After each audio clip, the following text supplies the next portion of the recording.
message vous est présenté par l'Assemblée chrétienne Le Tabernacle. www.letabernacle.net. Vous savez,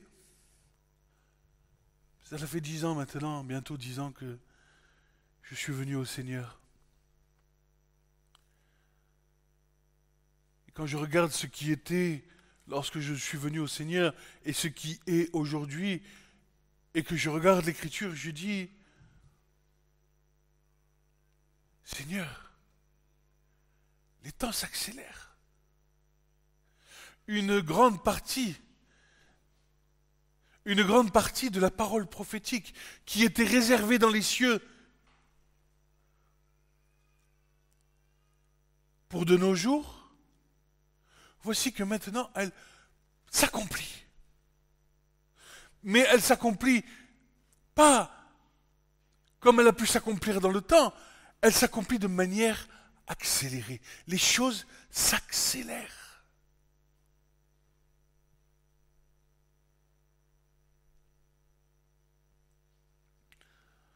Pendant la louange, le Seigneur me dit, regarde,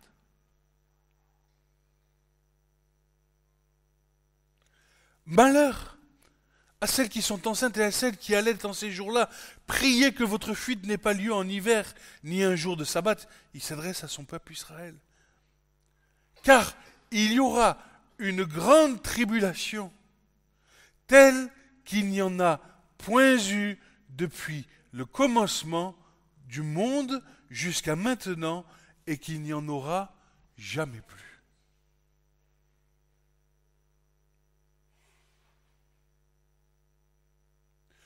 Qu'est-ce que cette tribulation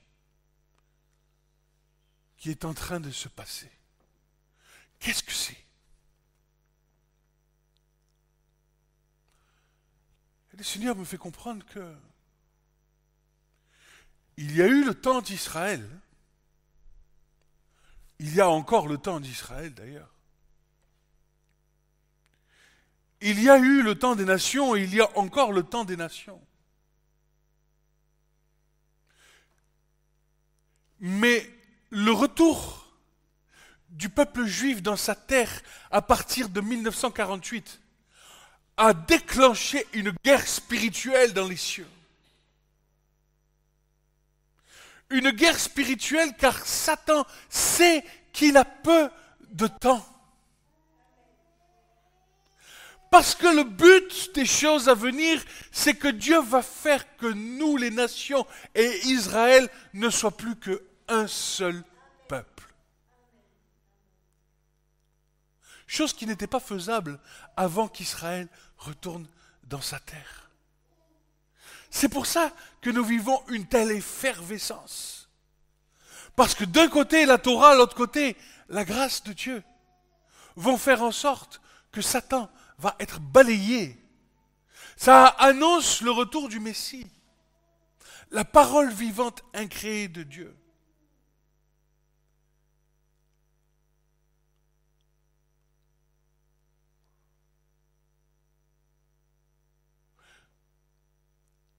La tribulation et la persécution, c'est la rébellion contre Dieu. Et ce monde est en pleine rébellion contre Dieu. Pourquoi? Ben, Paul nous le dit. Car ils n'ont pas reçu l'amour de Dieu pour être sauvés. Alors Dieu leur a envoyé une énergie d'égarement afin qu'ils croient au mensonge. C'est-à-dire que ce monde qui s'oppose à Dieu, dans toutes ses valeurs morales, puisque l'homme a choisi de rejeter Dieu, alors Dieu les livre à leurs pensées. Tout en attendant un retour tout en entendant, en espérant qu'à un moment donné ou à un autre, ils entendent le cri de Dieu. Seulement, vous savez, nous avons un gouvernement qui sont des adorateurs de Satan. Ce monde est animé par la puissance de Satan. Nos gouvernements veulent l'apparition du Fils inique, du Fils de la perdition. Nos gouvernements prononcent à voix haute: ici est l'heure de la bête de l'avènement. Il faut être attentif à ce que nous pouvons entendre. Parce que Dieu est capable de faire parler les ânes, alors il est capable de faire parler aussi nos hommes politiques. Et nous devons être affûtés dans l'esprit pour entendre ce qu'il est dit. Car quelle est cette volonté politique? La volonté politique est de faire monter la bête de l'abîme, de le mettre à la tête de ce monde. Quelle est leur motivation? Les richesses, le pouvoir.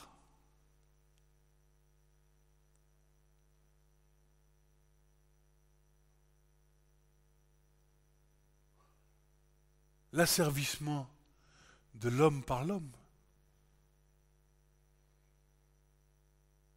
Mais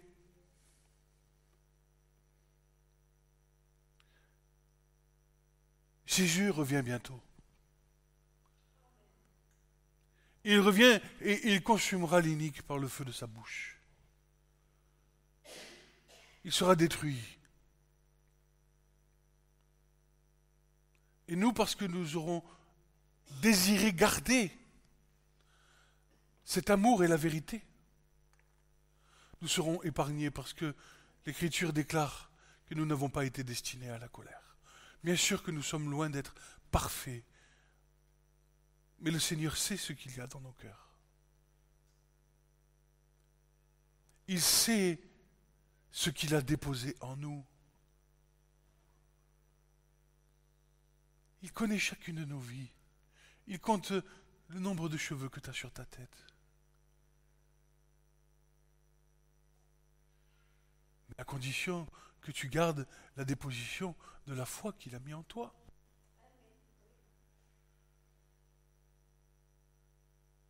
Que tu chérisses plus que tout ce qu'il a mis en toi.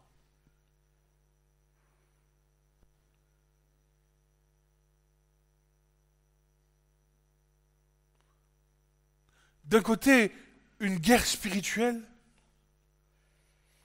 Et je crois que les anciens qui sont ici présents sont capables de nous dire qu'ils marchent depuis un certain temps.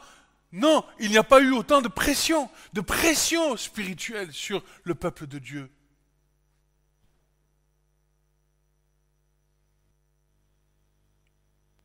Regardez combien il est difficile aujourd'hui de témoigner à une âme pour qu'elle se tourne devant le Seigneur. Regardez, lorsque Jésus dira à Pierre, jetez vos filets, je vous ferai de vous des pêcheurs d'hommes. Et je vous pose la question, comme j'ai entendu un pasteur poser la question à ses frères. Je vous pose la même question. Dites-moi, vos filets sont-ils pleins?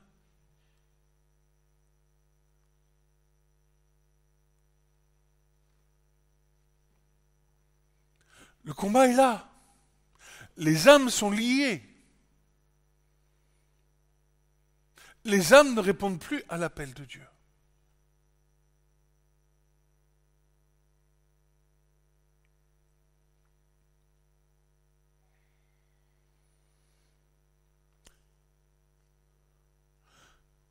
Vous savez, il y a une parole d'un prophète qui dit ceci: prends ta barbe, coupe ta barbe, et de ce que tu as coupé, tu recoupes, tu recoupes, tu recoupes, tu recoupes, tu recoupes. Le principe de notre frère Francis nous a enseigné, le principe tu restes. Que peu rentreront dans le royaume de notre génération.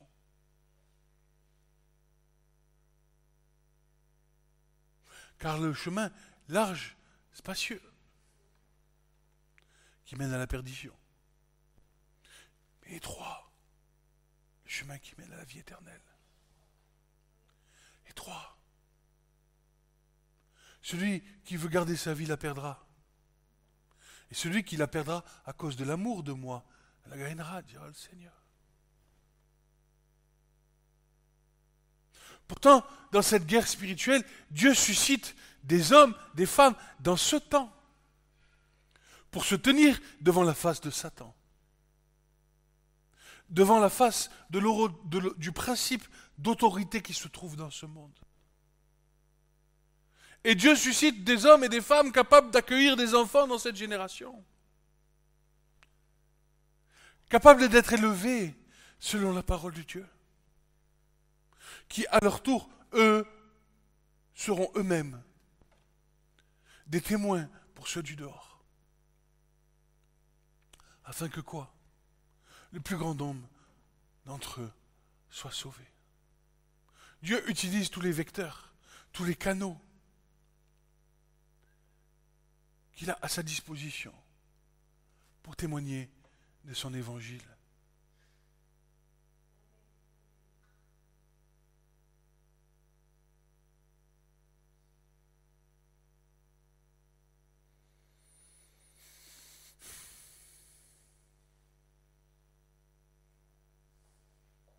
Alors, une guerre spirituelle, oui. Satan se déchaîne, oui.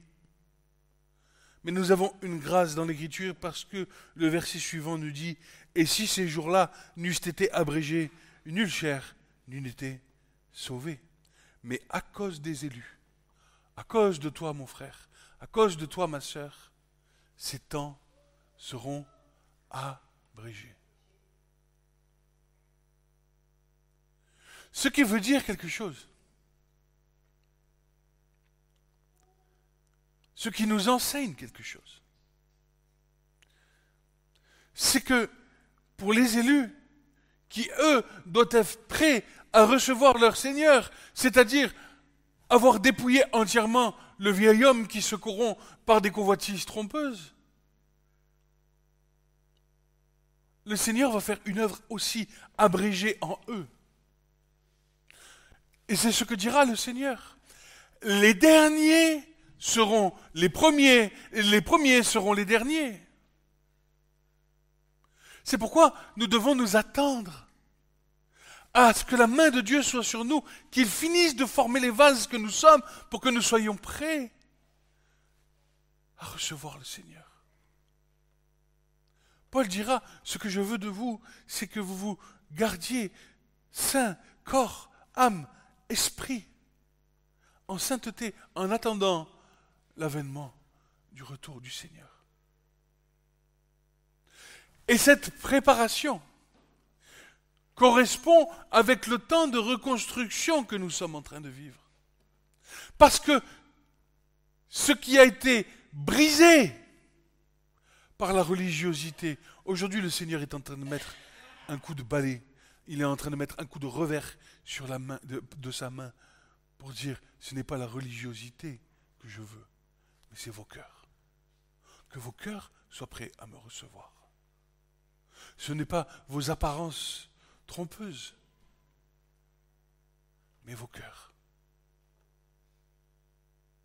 Et dans mes prières, souvent, constatant la faillite de l'Église dont je fais partie, Seigneur, ne fais pas de nous ceux dont Paul a parlé, de ceux qui ont l'apparence de la piété et qui en ont renié ceux qui en fait la puissance.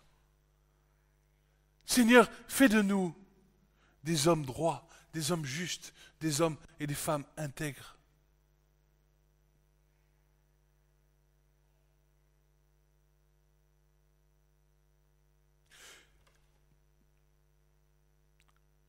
Regardez.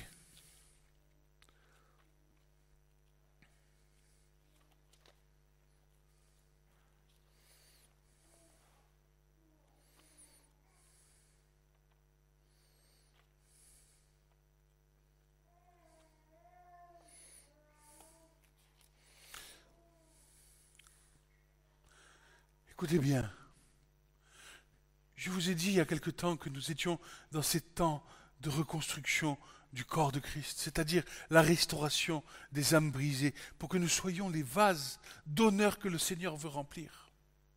Mais ces choses ne peuvent pas se faire, ne se feront pas sans combat, ne se feront pas sans difficulté. Pourquoi elles ne vont pas se faire sans difficulté? Parce qu'il y a cette guerre spirituelle qui opprime, qui oppresse les enfants de Dieu. Et le Seigneur dit, ce sont les violents qui s'emparent du royaume de Dieu. Et si nous restons sous cet aspect de pression spirituelle, plutôt que de déclarer que nous sommes enfants de Dieu, héritiers et co-héritiers de Christ, et victorieux en Christ, amen, alors nous ne pourrons pas prendre possession de cet héritage. Nous ne pourrons pas nous saisir de ce qui nous a été acquis. Voici, la chose est là. Mais à toi de venir t'en saisir et de la chercher. Et je vois la difficulté que nous avons pour prier, la difficulté que nous avons pour nous consacrer, la difficulté que nous avons pour étudier la parole. Pourquoi ?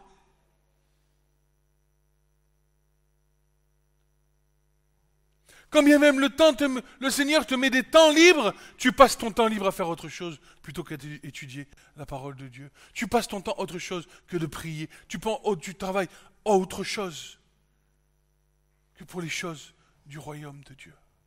Et pourtant, tu as demandé au Seigneur ces temps. Tu as dit, Seigneur, je voudrais des temps libres pour me consacrer à toi. Et quand ce temps libre vient, tu fais autre chose.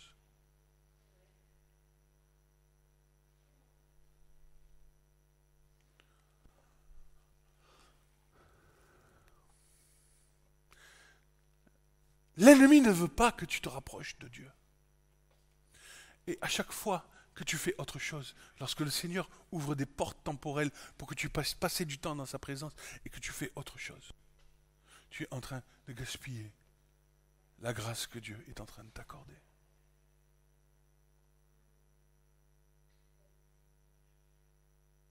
Non pas que le Seigneur non pas que le Seigneur nous condamne dans ces choses. Je veux être clair. Ce que je veux vous faire comprendre et ce que je veux nous faire comprendre, c'est ce qui se cache derrière, dans l'œuvre de Satan, qui œuvre pour ne pas que nous nous rapprochions du Seigneur.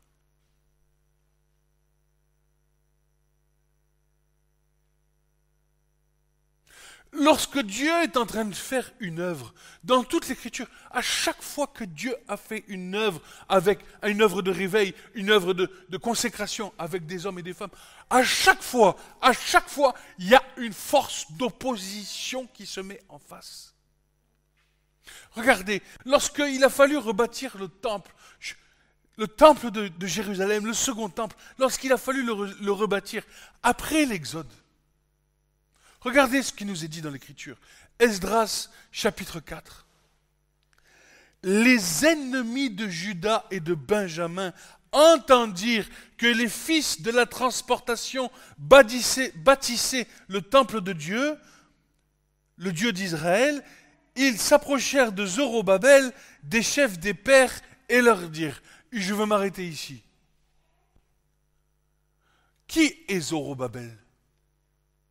Vous avez regardé ce que voulait dire ce nom Zorobabel dans l'Écriture, avec les outils bibliques que nous avons aujourd'hui? Zorobabel, c'est celui qui a grandi au milieu des ténèbres. Dieu est en train de parler à son peuple au travers d'Esdras, du peuple d'aujourd'hui. Car vous, comme moi, nous avons grandi dans les ténèbres. Et Dieu cherche ce peuple pour rebâtir sa maison. Vous savez pourquoi ? Parce que la gloire que j'avais, je la leur ai donnée, Père. C'est Jésus qui dit ça.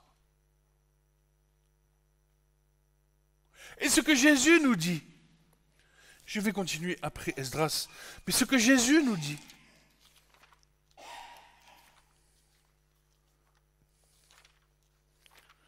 en corrélation avec ce que je suis en train de vous dire par rapport au temps que nous passons en dehors de la présence du Seigneur. Regardez.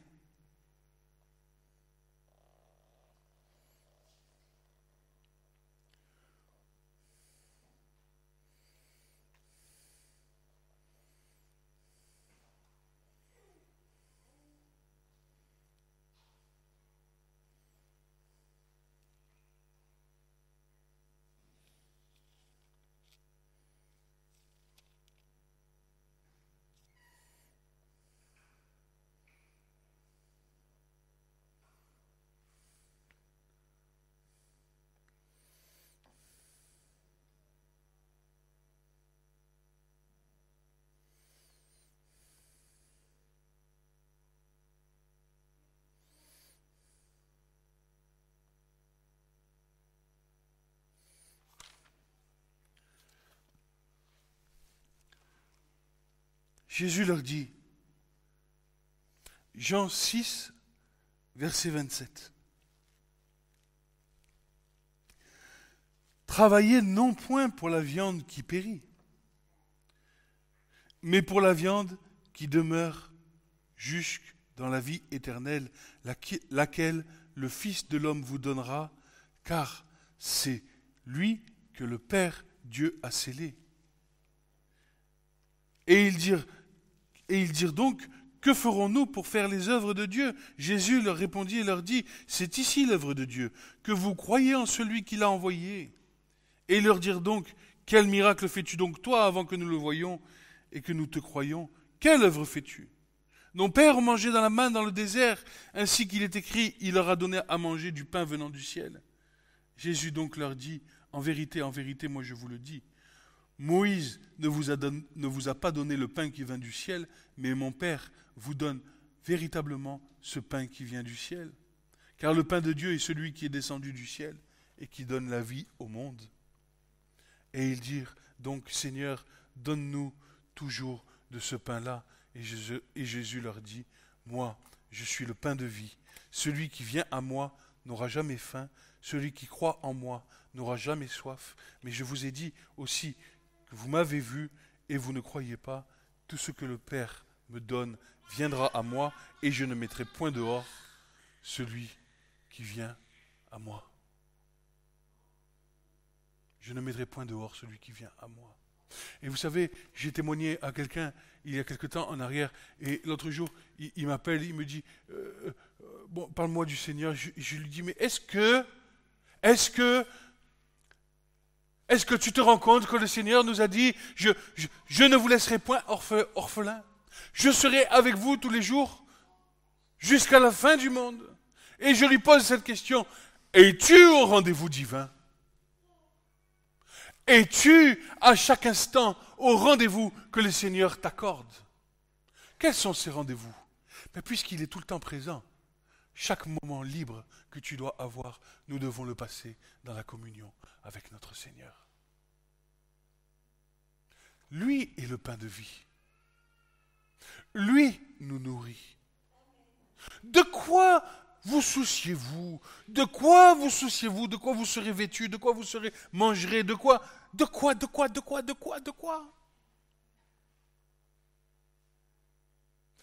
Le lendemain aura soin de lui-même.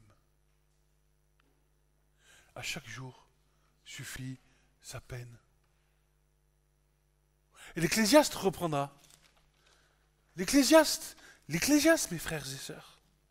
Chapitre 1. Pas besoin d'aller loin dans le livre.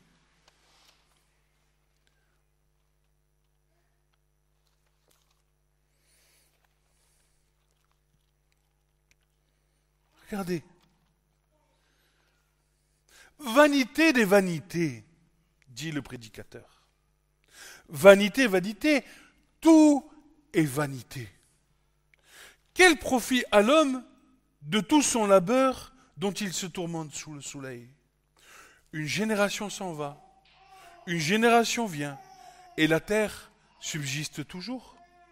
Le soleil se lève, le soleil se couche, il se hâte, il va vers son lieu, où il se lève. Le vent vers le midi, il tourne vers le nord, il tourne et retourne, le vent revient sur ses circuits. Toutes les rivières vont vers la mer, et la mer n'est pas remplie. Et au lieu où les rivières allaient, elles sont de nouveau. Toute chose travaille, l'homme ne peut le dire, l'œil ne se rassasie pas de voir, l'oreille ne se satisfait pas d'entendre. Ce qui a été, c'est ce qui sera, et ce qui a été fait, c'est ce qui se fera, et il n'y a rien de nouveau sous le soleil. Rien de nouveau sous le soleil. Tu te fatigues. Tu te fatigues dans tes pensées. Tu te fatigues dans ta vie de tous les jours. Tu te fatigues. Mais dites-moi, qu'est-ce qu'il dit le Seigneur? Venez à moi, vous qui vous... Et je vous donnerai du... Pourquoi nous sommes-nous épuisés? Pardon mon frère.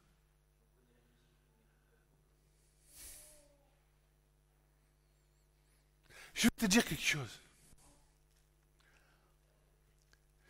Déposer tes fardeaux aux pieds du Seigneur,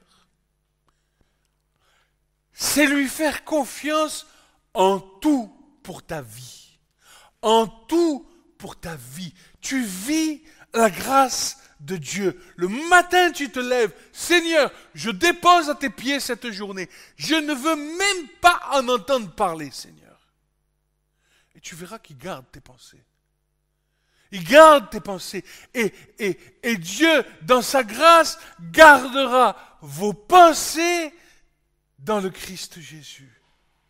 Il gardera vos pensées dans le Christ, pas dans les pensées de ce monde, dans le Christ Jésus, qui surpasse toute intelligence. C'est-à-dire que quand tu te tiens debout devant l'ennemi qui t'assaille, il ne te touche pas. Parce que tes pensées sont ancrées dans le Christ Jésus. Il te fait justice. Il te rend la monnaie de ta pièce. Donnez à Dieu ce qui appartient à Dieu. Rendez à César ce qui appartient à César. Mais si tu rends à Dieu ce qui appartient à Dieu, Dieu va te bénir, Dieu va te protéger, Dieu est fidèle. Nous cherchons parfois des combats, mais dans les combats que nous avons-nous interrogé l'Éternel de savoir si l'Éternel était avec nous dans les combats?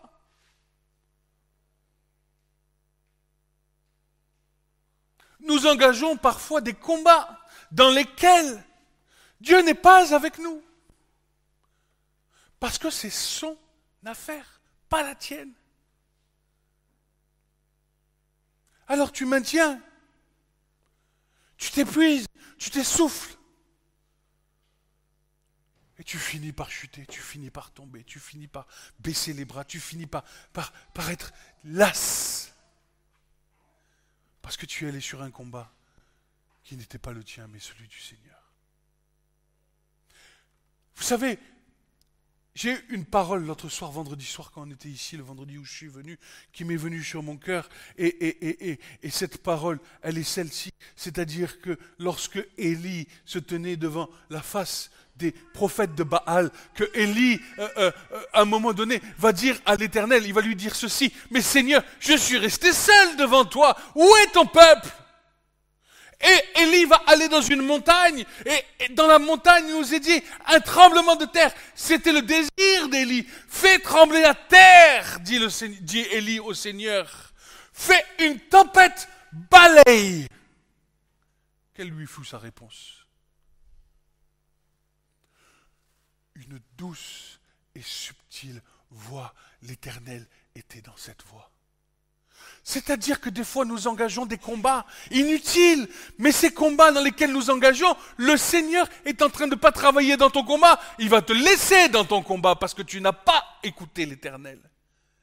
Mais il va travailler ailleurs, par derrière toi, il va te faire comprendre pourquoi tu passes par ce combat. Afin que tu ne retombes pas dans la même chose. Parce que le Seigneur est le potier et il te forme, il te fait comprendre. Il ne te condamne pas parce que Jésus est ta justice. Mais il va te former, il va te faire comprendre dans une voix douce et subtile ta nature humaine déchue. Ta nature humaine déchue. Toi, tu voudrais voir la main de l'Éternel agir en face. Mais rappelle-toi les fils dans l'Évangile, lorsque les fils du tonnerre, là, ils commencent à aller voir Jésus, il va dire « Fais tomber le feu du ciel !» Qu'est-ce qu'il leur répond? Vous ne savez pas de quel esprit vous êtes animés. Le Seigneur veut nous faire comprendre des choses. Sommes-nous à l'écoute? Sommes-nous à l'écoute? À l'écoute de quoi? Oh, Zorovavel, écoute, je reprends mon verset d'Esdras. Toujours Esdras 4. Ils s'approchèrent de Zoro, donc les ennemis de Juda et Benjamin entendirent que les fils de la transportation bâtissaient le temple de l'Éternel, le Dieu d'Israël, et ils s'approchèrent de Zorovavel et du chef des pères et leur dirent « Nous bâtirons avec vous. » Et remarquez qu'ils ne vont pas s'adresser au peuple. Ils vont s'adresser à ceux qui sont en train de bâtir. Ils sont en train de s'adresser à ceux qui sont responsables dans la construction du temple. Regarde ce qu'il leur dit. Nous bâtirons avec vous, car nous cherchons votre Dieu comme vous. Nous lui offrons des sacrifices depuis Asdaradon, roi d'Assyrie, qui nous a fait monter jusqu'ici. Zorovavel et Yeshua leur dit, et le reste des chefs des pères d'Israël leur dirent, vous n'avez pas affaire avec nous pour bâtir la maison de notre Dieu, mais nous seuls nous bâtirons à l'Éternel, notre Dieu d'Israël, comme nous l'a commandé le roi Cyrus, roi de Perse. Et écoute la subtilité ici.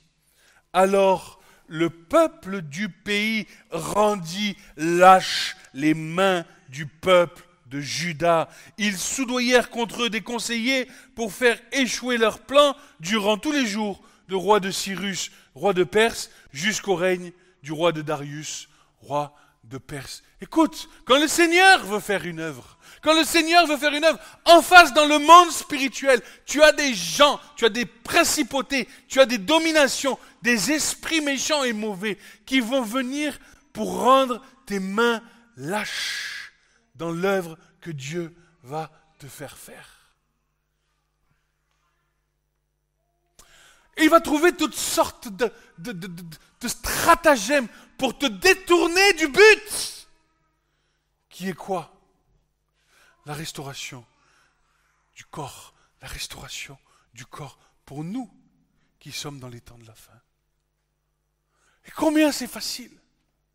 Combien c'est facile que au lieu de passer du temps dans la prière, tu prends ton téléphone et ça y est, tu as passé 2 heures sur ton téléphone, tu t'es même pas aperçu que c'était 2 heures passées sur ton téléphone. Tu te dis, mais je l'ai pris il y a 5 minutes. De la même manière que le matin, tu te lèves le lundi et que le vendredi, tu reçois un message de ton frère qui te dit Shabbat Shalom.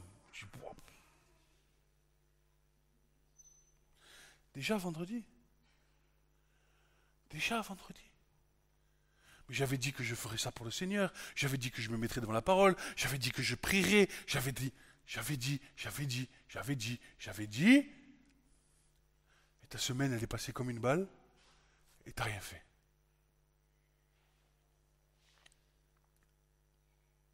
Alors, en réponse à Esdras, l'Éternel va parler au prophète qui était du temps d'Esdras. Et c'est le prophète Agé. Prophète Agé, chapitre 1. Et il nous donne une réponse que nous avons besoin d'entendre, n'est-ce pas? Pour comprendre comment l'ennemi agit.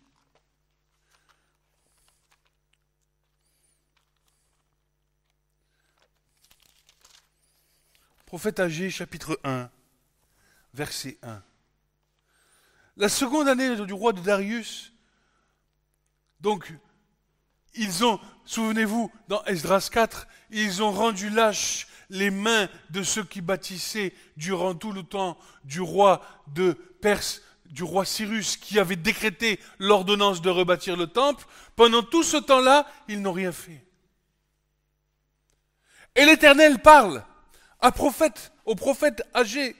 La seconde année du roi de Darius, ce qui nous est dit dans l'Écriture à Esdras, au 6e mois, le premier jour du mois, la parole de l'Éternel vint par le prophète Agé à Zorobabel, fils de Shealtiel, gouverneur de Juda, et à Yoshua, fils de Josadac, grand sacrificateur, disant, écoutez bien, ainsi parle l'Éternel des armées, Kohamar Adonai.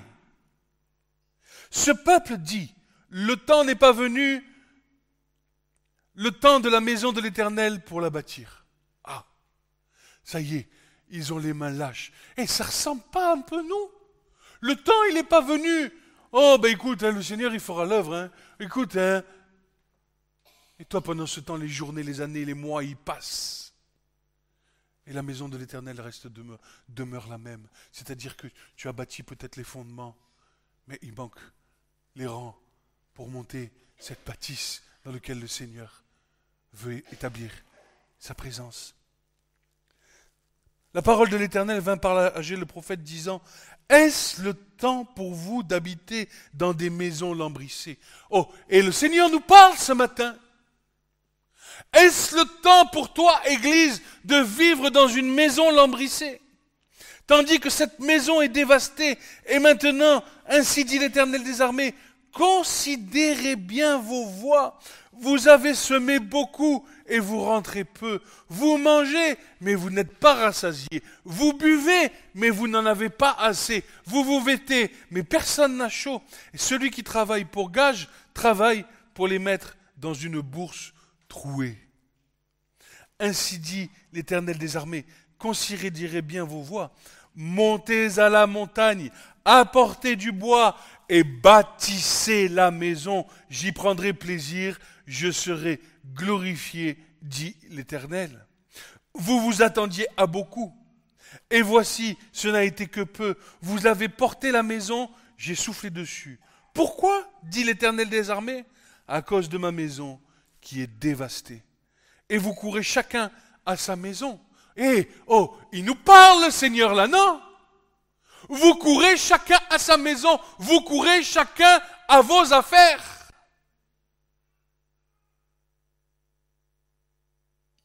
Nous courons tous chacun à nos affaires, alors que la priorité, c'est la maison de l'Éternel. Seigneur,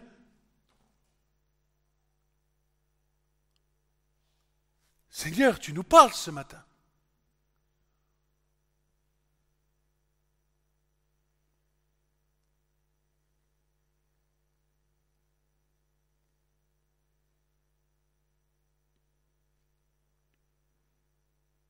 Écoute, tu t'étonnes de ne pas voir les choses de Dieu? Tu t'étonnes de ne pas voir la gloire de Dieu?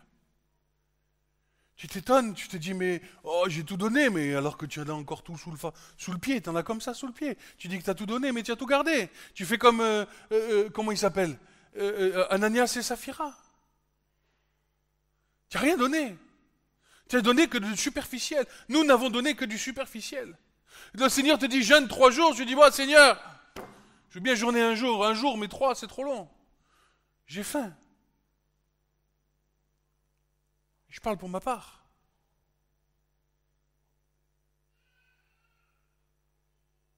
Il y en a, ils jeûnent pour obtenir ce qu'ils veulent. C'est pas pareil. Ça, c'est encore autre chose. Ça, c'est. Il y en a, ils croient qu'ils jeûnent, et parce qu'ils jeûnent, le Seigneur, il va accomplir les choses. Alors j'aimerais lui rappeler que David, lorsqu'il a fait adultère avec Bathsheba et qu'il a eu un enfant, David s'est mis à plat ventre dans le ventre, il a jeûné pendant 1 semaine et Dieu n'a pas permis que ce fils continue de vivre et ce fils est décédé, n'est-ce pas? Rien ne sert de jeûner, il faut partir à point.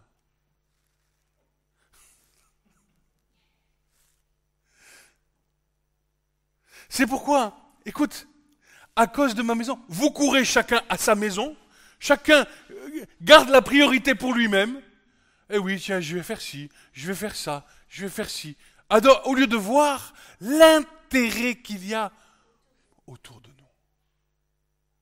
Le salut des âmes.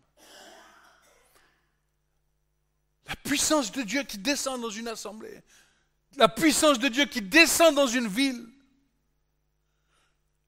La puissance de Dieu qui, sur une parole, 3000 âmes se convertissent. Que ferions-nous? Repentez-vous, afin que des temps de rafraîchissement viennent sur vous. Alors, du coup, court chacun à sa maison. C'est pourquoi, au-dessus de vous, les cieux ont retenu la rosée.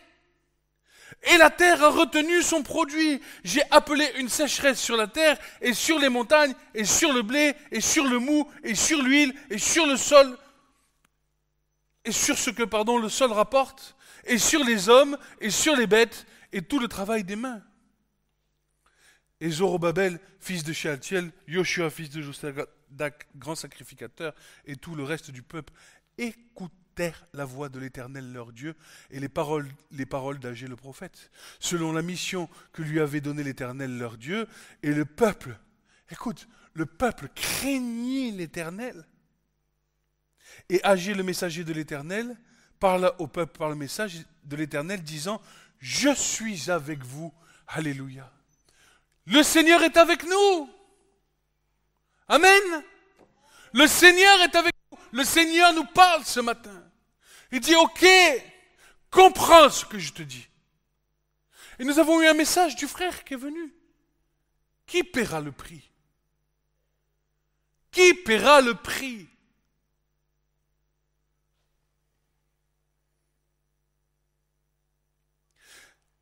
Agé le messager de l'Éternel, parla au peuple par le message, « Je suis avec vous, dit l'Éternel. » Et l'Éternel, écoute, et voilà le réveil, et l'Éternel réveilla l'esprit de Zorobabel, fils de Shealtiel, gouverneur de Juda, l'esprit de Joshua, fils de Josadak, grand sacrificateur, et l'esprit du reste de tout le peuple, et ils vinrent et travaillèrent à la maison de l'Éternel des armées leur Dieu, le 24e, le 6e jour du mois, en la seconde année du roi Darius. Parfois, on a besoin d'entendre ce que le Seigneur nous dit. On a besoin de comprendre ce que le Seigneur nous dit. Et nous avons surtout besoin de mettre en pratique ce que le Seigneur nous dit.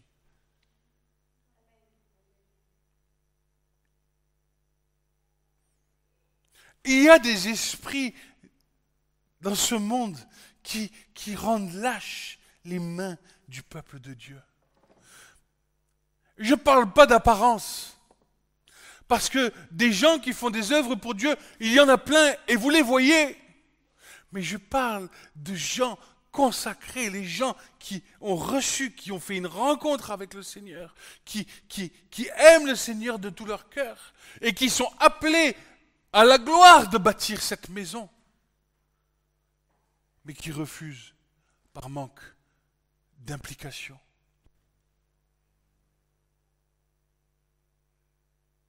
Vous vous rendez compte?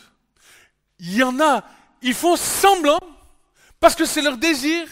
Je connais des frères des nations qui se font plus juifs que les juifs, parce qu'ils désirent être juifs.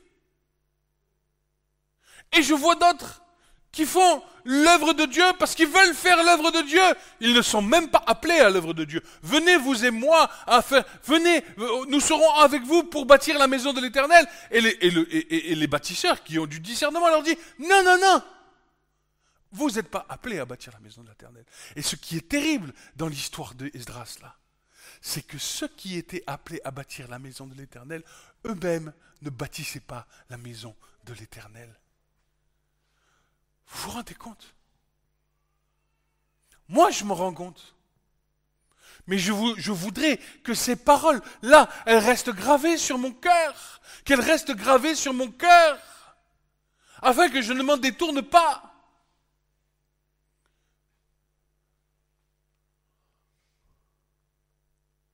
Tu as reçu un appel sur ta vie. Il y a combien de temps? 15 ans? 20 ans? 10 ans? 5 ans? 3 ans? Je te pose la question. Je me pose la question. Qu'as-tu fait de cet appel? Qu'as-tu fait de cet appel?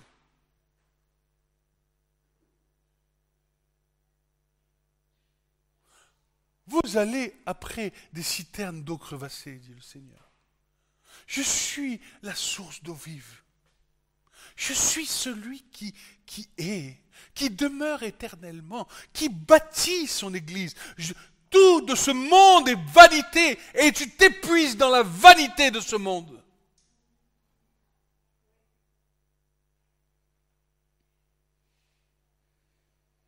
Tu ne comprends pas que quand tu vas fermer les yeux sur cette terre, une génération nouvelle va venir? Tu ne comprends pas que quand tu vas fermer les yeux sur cette terre continuera d'exister? Quel sera ton chemin? Quel sera le message que tu auras laissé dans ta vie? J'ai servi le Seigneur? Bien. Un peu? Un peu plus? Comme ça? Ou tu l'auras servi de tout ton cœur, de toute ta force, de toute ta pensée, de tout ton esprit, de tout ce que tu es, de tes entrailles, de ton être entier jusqu'à en pleurer sur ta couche la nuit?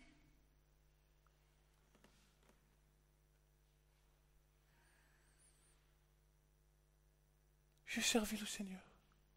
Je sers le Seigneur. Alléluia. Mais ne sais-tu pas que si tu as reçu des dons de la part de Dieu, ces dons te seront redemandés? Et tu ne te souviens pas de la parabole? Oh, je savais, Seigneur, tu m'avais donné plein de choses, mais j'ai tout enterré. Parce qu'il a dit que tu es un maître méchant. Alors je te rends ce que tu m'as donné.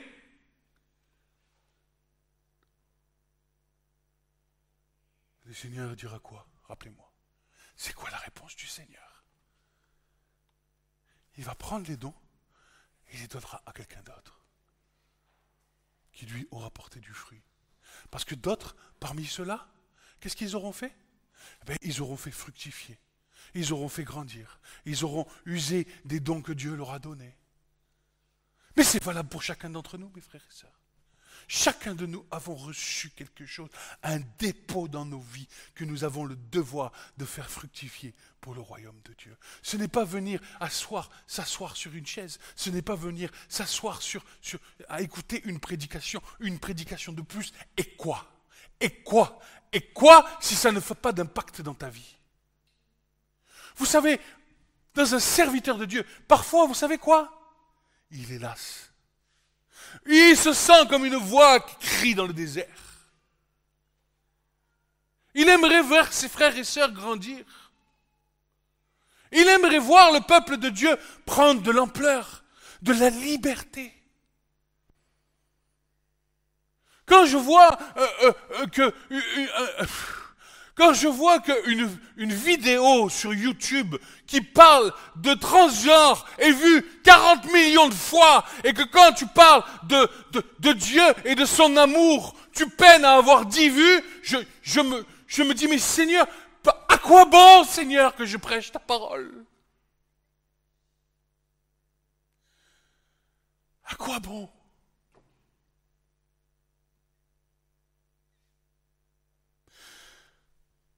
Le Seigneur me dit, mais pour une âme, fais-le. Pour une personne. Une petite âme.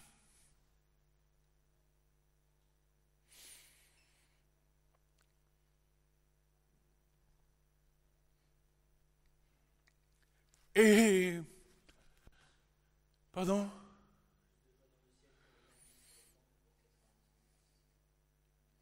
Oui. Ces temps ne sont pas faciles. Ces temps ne sont pas faciles parce que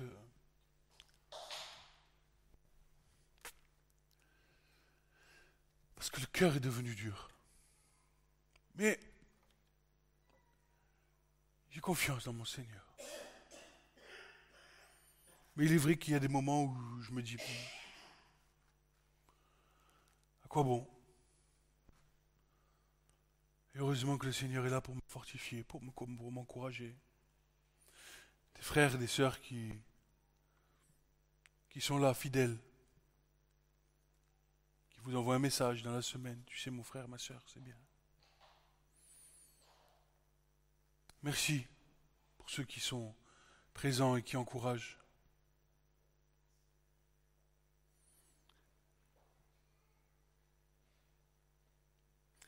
Enfin voilà, le Seigneur,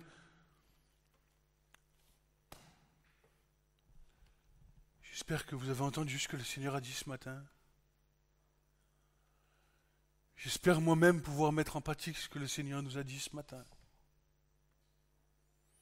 Ne pas me soucier de ces temps de vie. Vous savez, au milieu des familles, il y a parfois des choses où vous vous dites, mais si je fais ça, si Seigneur, je viens vers toi, alors que j'entends les enfants qui crient, mon épouse qui crie, les choses qui... Seigneur, si je viens vers toi, est-ce que je suis juste? Est-ce que c'est plus juste que je vienne vers toi pour t'adorer, pour te prier, pour élever ma voix vers toi, Seigneur? Ou est-ce que c'est plus juste que je vienne en soutien à mon épouse et à mes enfants?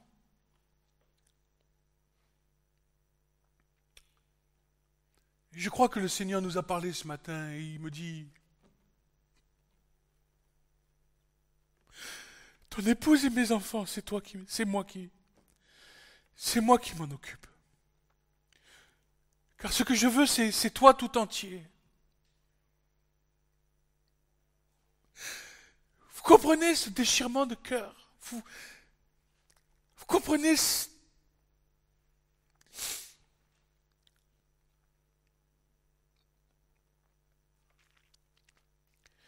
Mais je crois qu'on n'a pas le choix, en fait. On n'a pas le choix.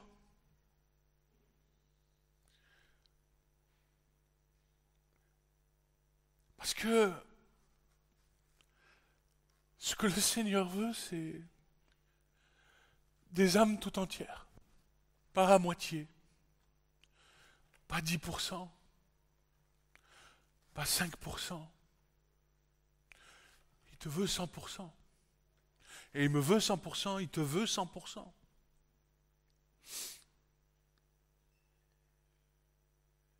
Vous savez, je vais terminer par là. Encore l'Ecclésiaste.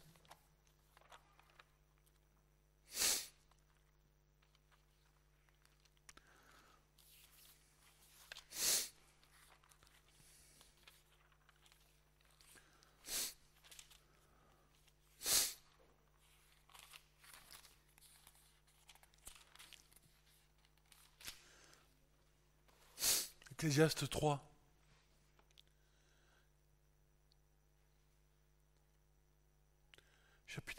Chapitre 1, chapitre 3, pardon, verset 1.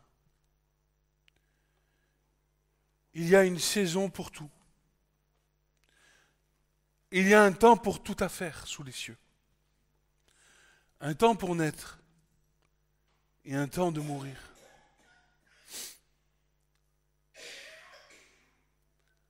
Un temps de planter et un temps d'arracher ce qui est planté. Un temps de tuer, un temps de guérir, un temps de démolir, un temps de bâtir, un temps de pleurer et un temps de rire. Un temps de se lamenter, un temps de sauter de joie, un temps de jeter des pierres, un temps d'amasser des pierres. Un temps d'embrasser, un temps de s'éloigner des embrassements. Un temps de chercher, un temps de perdre, un temps de garder, un temps de jeter, un temps de déchirer, un temps de coudre, un temps de se taire et un temps de parler, un temps d'aimer et un temps de haïr, un temps de guerre et un temps de paix. Un temps de guerre et un temps de paix. Et vous voyez, l'Ecclésiaste ne se trompe pas. Pour chacun d'entre nous, il y a des temps de guerre. Nous sommes dans des temps de guerre. Mais ce qui va après le temps de guerre, va le temps de paix. Ça vaut le coup. un temps pour regarder la télé, un temps pour arrêter de regarder la télé, un temps pour vaquer à tes occupations de la maison, un temps pour vaquer à tes occupations avec Dieu. Et si vous remarquez le jeu de mots de l'Ecclésiaste ici, c'est que le temps où tu passes du temps pour t'occuper de ta maison va en contradiction avec les choses du temps où tu t'occupes du temps de Dieu. Et donc il y a une guerre qui se fait entre les choses du monde d'un côté et les choses de Dieu de l'autre. Et tant que tu seras attiré, tu seras dans le temps de t'occuper des choses de ce monde, tu seras en guerre avec les choses de Dieu. Et ton temps de paix, tu le trouveras uniquement lorsque tu passeras du monde à Dieu. Tu veux la paix? Personne ne veut la paix? Que ceux qui veulent la paix lèvent la main. Occupez-vous des choses de Dieu. Occupez-vous des choses de Dieu. Pose ton téléphone dans une pièce de la maison. Prends ta parole de Dieu écrite sur un papier. Lis ta parole. Prie. Intercède. Demande à ce que le Seigneur t'aide, t'éclaire. Je suis incapable, Seigneur, je n'y arrive pas. Tu vois bien que j'y arrive pas. Et je vois les difficultés dans ma maison pour arriver à des temps de prière. Je le vois. Et quand même ces temps de prière sont là, pour certains d'entre nous dans notre maison, c'est difficile de rentrer dans la prière.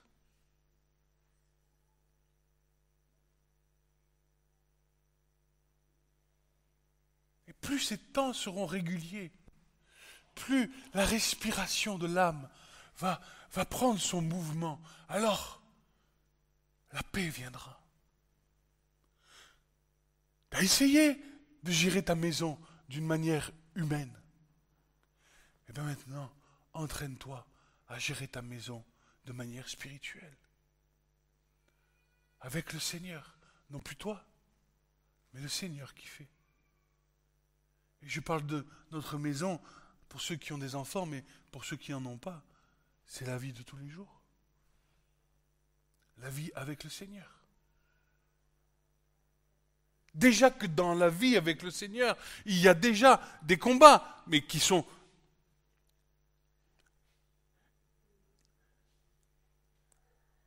Ils ont moins d'emprise, ils ont moins de force sur toi, parce que le Seigneur est ton bouclier. Mais bien souvent, nos combats, nous les trouvons au dehors, pas dedans, pas dans la présence avec Dieu. Dans la présence avec Dieu, il n'y a pas de combat. Il y a des combats, mais il n'y a que des victoires. Dans la présence de Dieu, il n'y a que des victoires. Tes combats où tu n'as pas de victoire, c'est les combats que tu as dans ta maison en dehors des choses de Dieu. Parce que quand tu commences à rentrer dans la prière, écoute-moi, quand tu rentres dans la prière et que le Seigneur met sur ton cœur une prière de combat, dis-moi, tu es dans la défaite ou tu es dans la victoire? Amen. Et à chaque fois que nous avons des défaites, c'est parce que nous sommes du côté du monde et que nous ne mettons pas Dieu au milieu du combat. Nous combattons par nous-mêmes. Par nos propres sentiments, par nos propres armes charnelles. Que le Seigneur nous aide. Amen. Amen. Ce message vous a été présenté par l'Assemblée chrétienne Le Tabernacle. www.letabernacle.net